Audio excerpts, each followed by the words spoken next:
Cet homme vivait dans le Golfe et c'était un homme pieux. Il priait beaucoup et se souvenait fréquemment d'Allah, le Tout-Puissant. Mais lorsque sa femme tomba malade, elle lui demanda d'engager une domestique. Il embaucha donc une femme de ménage philippine qui était chrétienne. Elle profita de la situation lorsque la femme de l'homme partit chez sa famille parce que son frère était malade. Elle alla lui rendre visite et resta loin de chez elle, ne laissant dans la maison que cet homme et la domestique. Cette femme de ménage philippine fit tout pour le séduire. Elle s'habillait de façon attirante, portait du parfum et changeait de coiffure pour tenter cet homme de commettre un acte immoral. La nuit, elle frappait à sa porte et lui disait « Je n'arrive pas à dormir dans ma chambre ». Mais, gloire à Allah, chaque fois, l'homme craignait Allah, priait pour qu'il le protège du mal et passait la nuit en prière. Il la réprimandait et lui disait « Retourne à ta place ». Puis, après de nombreuses tentatives, lorsqu'elle finit par abandonner, elle vint le voir le matin en pleurant et lui dit « Tu es un homme formidable. J'avais l'habitude de faire cela souvent. Je l'ai fait avec beaucoup d'hommes et ça a marché.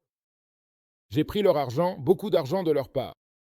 Mais je t'offre tout mon respect et mes excuses. » Il continua à lui parler de l'islam, lui disant que l'islam est une grande religion.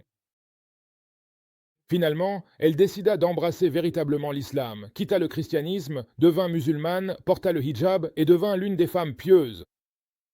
Nous pouvons tirer de cette histoire que nous devons nous protéger par la prière, le rappel d'Allah le Tout-Puissant et la piété, et savoir qu'Allah nous observe.